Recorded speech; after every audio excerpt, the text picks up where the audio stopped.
मुंबई शहराजवळ अरबी समुद्रामध्ये बुचर आयलंड जवळ नीलकमल कंपनीच्या प्रवासी बोटीला नौदलाच्या बोटीने धडक दिल्यामुळे एक भीषण अशा प्रकारचा अपघात झालाय।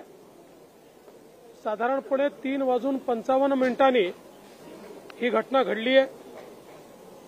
ही जी काही नीलकमल बोट होती याच्यावरच्या 101 प्रवाशांना सुरक्षित बाहेर काढण्यात आलेला आहे आणि नौदलाचे व्हाईस ॲडमिरल संजय जगजीत सिंग यांनी जी काही माहिती दिली आहे त्या माहितीनुसार सायंकाळी 7:30 पर्यंत 13 जणांना मृत घोषित केलं आहे।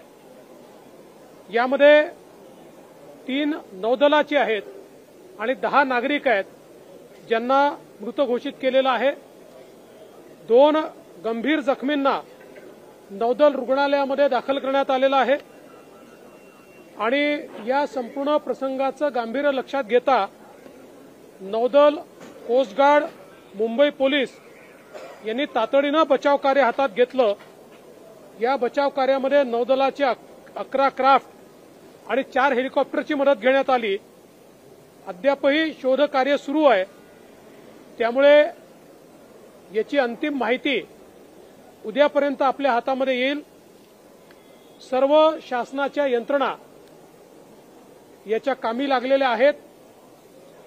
जे काही मृतक आहेत त्या मृतकांना 5 लाख रुपयाची मदत ही या ठिकाणी मुख्यमंत्री सहायता निधीच्या माध्यमातून दिली जाईल आणि या संपूर्ण घटनेची सखोल चौकशी ही शासनाच्या वतीनं आणि नौदलाच्या वतीनं केली जाईल।